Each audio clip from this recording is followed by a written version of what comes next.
On Prime Crime Tonight, the dark truth behind an adored family. This woman suffered this abuse, all the medications, feeding tube. A shocking crime that changed everything. Her lungs would have literally been floating in blood. And the twisted mind of a killer. He wanted you to clean up blood, right? Yes, sir. And he wanted you to clean naked. Yes, sir.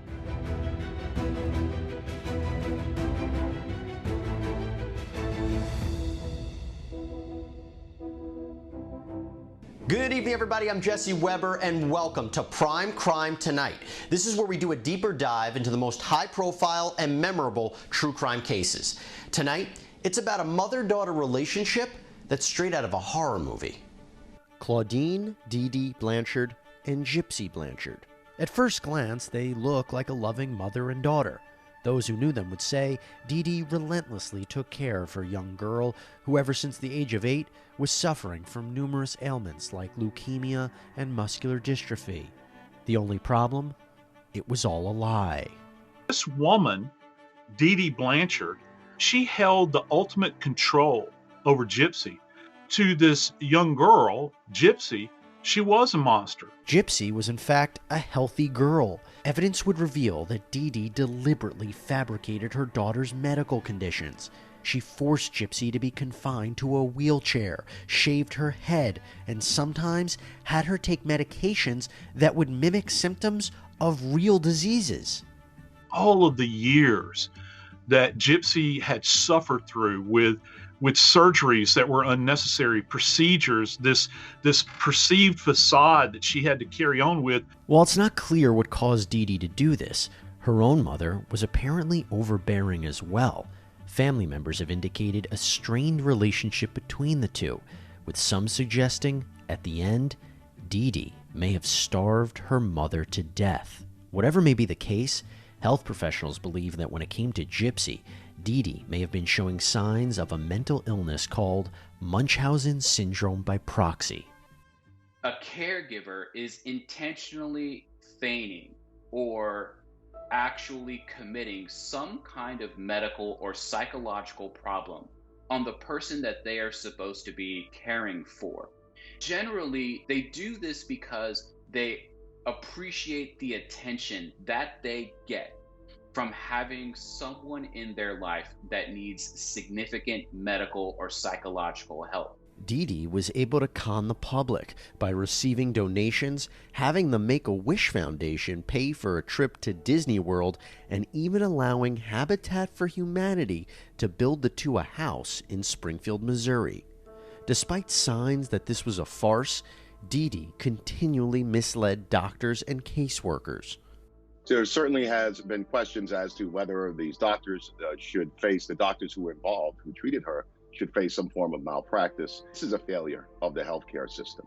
How can a person who is not ill see so many neurologists, oncologists, and other doctors and not be treated? For the majority of her life, Gypsy didn't know the truth. In fact, her mother convinced her she was younger than she was, going so far as to change the dates on her daughter's birth certificate. But by 19, Gypsy was beginning to peel back the layers and started to act out. You have to look at Gypsy as being suffering from significant ongoing and long-term abuse. She still tried to rebel. She still tried to engage in teenager kinds of behaviors because she wanted to feel safe and feel free and feel normal. In 2012, the story takes a turn. She meets a young man from Big Bend, Wisconsin named Nicholas Godejohn on a dating website called ChristianDatingForFree.com and forms a relationship with him. She's still a developing human being who will have sexual needs and sexual urges. She's still going to want to have the life that she sees in the movies and television shows that she watches. Although they became girlfriend and boyfriend pretty quickly, it would be years before they actually met in person. They would consummate their love in 2015 by having sex in a movie theater bathroom behind DeDe's back. DeDe wasn't happy with the relationship. It didn't go well at all. My mother hated him from the moment they met. 3 months later, DeDe Blanchard would be dead. In June 2015, law enforcement enter the Blanchard house and find her massacred corpse, a later autopsy revealing she had been stabbed 17 times. This all the more horrific is not just the injury of the knife being plunged through her back, but also penetrating the lungs, and she is essentially suffocating to death on her own blood. Initially, Gypsy is nowhere to be found, but then a clue.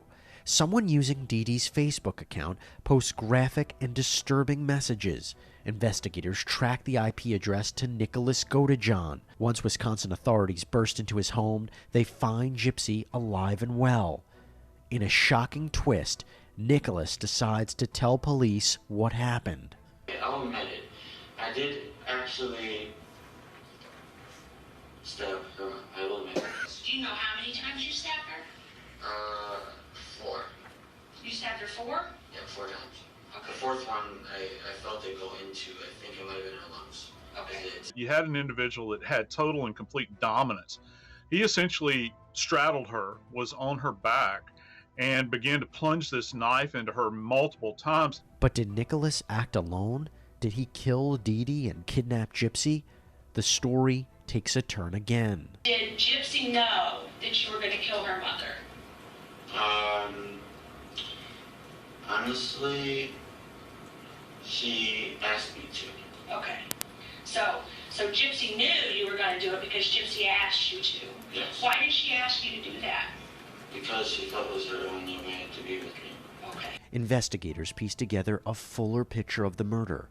Gypsy wanted her mother dead.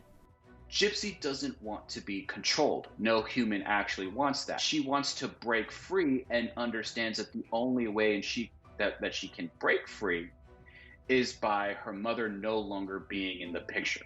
So because he sees this person that he loves being abused and being hurt, he's willing to then engage in any kind of behavior that would succeed in that goal of the two of them being together.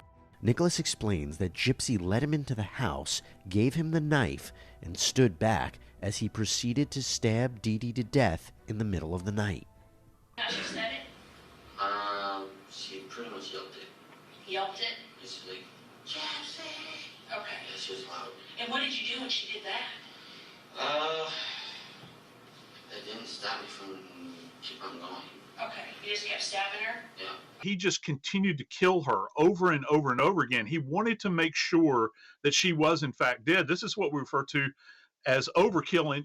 Nicholas, however, is not like every other suspect. He was diagnosed with autism. Autism spectrum disorder, one of the hallmarks is this inability to have reciprocal social interactions, meaning everything seems to be kind of just one-sided for him. Frankly, he seemed like a very reasonable, genuinely nice young man during my interactions with him. Now, his interactions were a little bit odd and stiff initially, particularly, which is very common with the autism spectrum.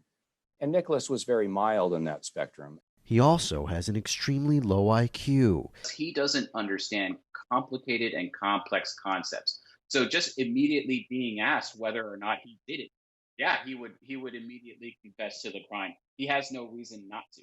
I think Nicholas's confession was done intelligently and voluntarily. There's no evidence of any coercion whatsoever, and he did so voluntarily.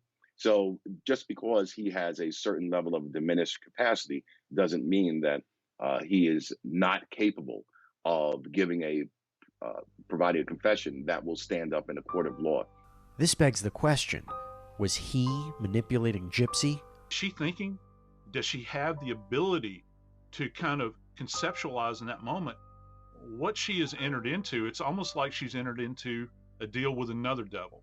Or was she manipulating him? So it's easy to see how someone could influence him into engaging in some kind of problematic behavior. I really think she did somewhat set him up in that regard. And I believe she convinced Nicholas that if they did run away together, her mother would always find them and it would always end.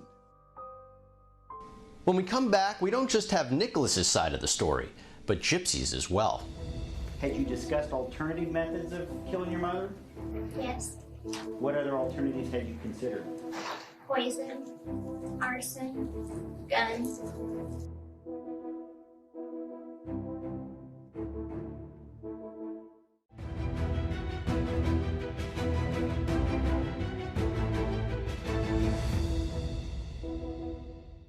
I truly do worship her to the point there's nothing I want to do for her. Okay.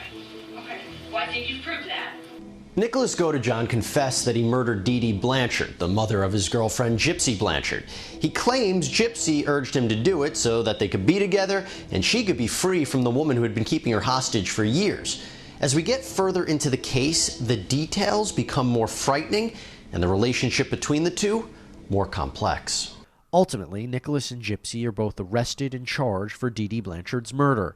At Nicholas's trial, Gypsy would take the stand and testify for the defense. She very much still has feelings for him, and I certainly could understand why she would want to testify on his behalf. Just her telling her story on the stand for that defendant garnered sympathy for them both. And it also tended to show that the defendant also had emotional and mental issues. She explained that not only did she help Nicholas, she was the one who pushed him to do it. Who talked who into killing your mother?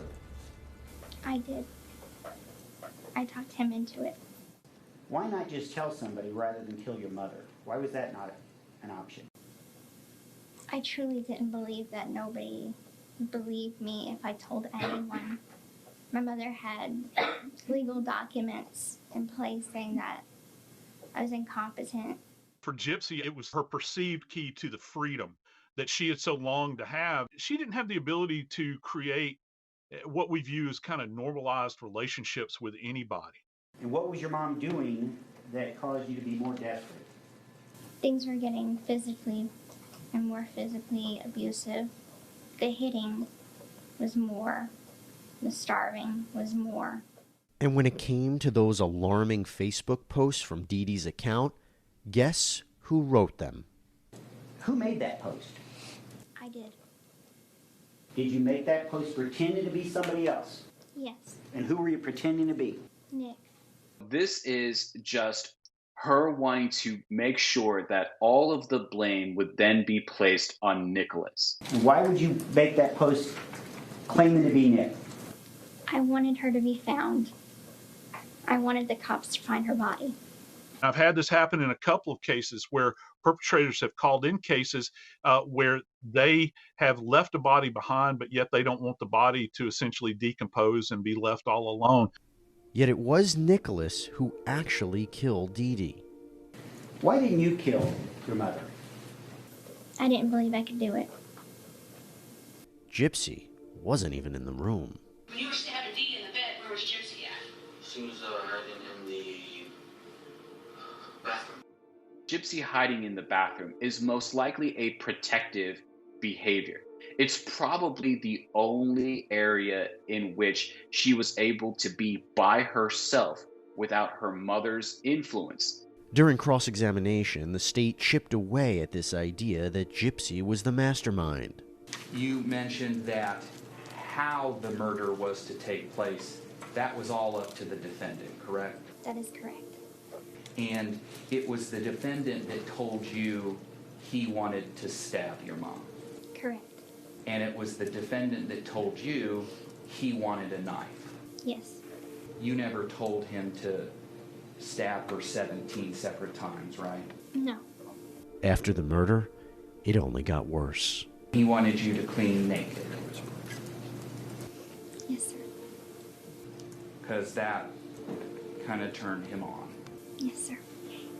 It's almost as if Gypsy selected someone, maybe, that parallels her mom. Someone that would be willing to control her to this point, that would debase and humiliate her. So he's pretty much hypersexual.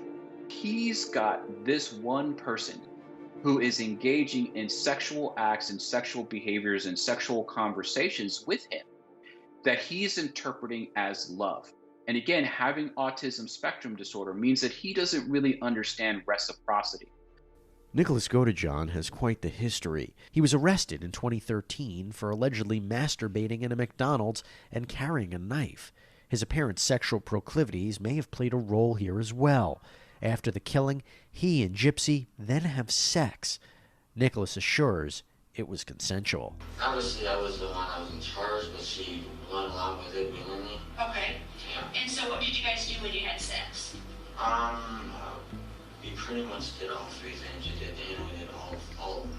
Okay. Gypsy, however, said she only agreed as a way to keep Nicholas from doing something truly disturbing. When he asked you about raping your mother, you actually talked him out of it, right?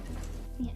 And you did so by offering the alternative that he would be able to rape you after the murder, correct? That's correct. I wouldn't be surprised if the sexual act was actually consensual on both ends. Again, Nicholas believing that he has earned some kind of reward, and Gypsy just giving in and saying, yes, you have done what I needed you to do. Let me then give you this reward. They had sex in the context of the dead being present after they had done this. It's almost like some kind of twisted celebration. You're demonstrating ultimate control over the dead, those people that you perceive to do great harm to you in life. At one point during his interview, Nicholas says that he and Gypsy have alter egos. The thing is, the good side of me, originally refused to do it. Okay. And that's the reason why it was instant that it happened right away. Okay. Because my evil side is what actually did it. Okay. The one thing he said was, you're dead to me. One thing he said. Who said? That part of me said. Okay. My evil side of me said. Okay. That there's more than one of the sides of each other that is in love with each other. So I got one side of her, his name is Kitty. It's like a little girl inside of her. Multiple personality disorders or dissociative identity disorder, I don't believe either one of them have that. They needed to keep themselves safe. They needed to put on a mask. They needed to put on some kind of front. So Gypsy needed to pretend herself to be this invalid, disabled individual in front of DeDe, and she also needed to accommodate Nicholas's more hypersexual kinds of urges. For Nicholas, I believe that role-playing helped him do things and think through things differently. But wasn't a psychotic type thing. It was more like when we all, to some degree, say, well, I need to channel the inner Hulk in me to get this difficult job done. In that same regard, Nicholas took on the persona of an evil person in his own mind in order to get the task done. Despite Nicholas's low IQ and autism, the jury didn't believe that he couldn't appreciate what he did and eventually convicted him of first-degree murder. Nicholas was sentenced to life in prison without the possibility of parole. I think that he absolutely knew what he was doing. There's a difference between not knowing what you're doing and making a poor decision. He is criminally liable, but I really feel that he doesn't deserve to spend the rest of his life in jail. He has horrible emotional problems. He needs treatment, and he's not going to receive that behind bars for the remainder of his life. There was great planning that went into this idea that he traveled a great distance in order to pull this thing off. I've seen those videotapes of him in that interview room. He is fully aware of what is going on. And even standing at the doorway before the murder, he was discussing in his own mind whether or not to go through with this. For Gypsy, she pleaded guilty to second-degree murder and was sentenced to 10 years in prison. So one would ask, why would she plead guilty? So a couple of reasons. One, the evidence was very much stacked against her, not to mention to kind of get this over. This trial was likely to be an intense circus and would have brought out a lot of information that probably Gypsy would not have wanted to come out during the trial. Even though she's locked away, surprisingly, Gypsy appears to be in a much better place than when her mother was alive. DeDe is no longer influential in Gypsy's life. She's not creating medical problems for Gypsy. So despite being complicit in the death of her mother, Gypsy physically looks better. Another reason for her to be happy? She's up for parole in 2024. I think it's quite likely that she would be paroled in 2024 because she is such a sympathetic figure. This woman suffered this abuse, all the medications, feeding tubes, all these things went on, wheelchair bound when she didn't need to be for years. You have to wonder, how is she going to support herself? Who is going to take care of her? She very much will still need care from another adult based on everything that's occurred. Nicholas killed DeDe Blanchard. But what's not clear is who was controlling who in this murder. You know, who was in the driver's seat, I think, will be a question I don't know that will ever necessarily be answered. However, is it possible that he saw this as an opportunity? Yeah, I'll kill your mom. I'll do this for you. But in the end, I'll control you. I'll debase you to the point where you will strip down nude. You will clean up the blood from the floor. He's falling into a relationship with her that he doesn't have the capacity to understand. They're both influencing one another. But ultimately, it is Gypsy who does the extreme behavior of engaging in conversations that would lead Nicholas to committing this murder as a way of setting them both free. The Gypsy and DeDe Blanchard story is really something hard to believe, even spawning its own television show. Yet the most tragic part of all is people still wonder, who exactly is the victim in all this? DeDe, Gypsy, Nicholas, maybe all of them. That's all we have for you on Prime Crime tonight. Leave us your comments on the Blanchard story on Twitter and Facebook with the hashtag PrimeCrimeTonight. As always, thank you for joining us, and until next time, be safe.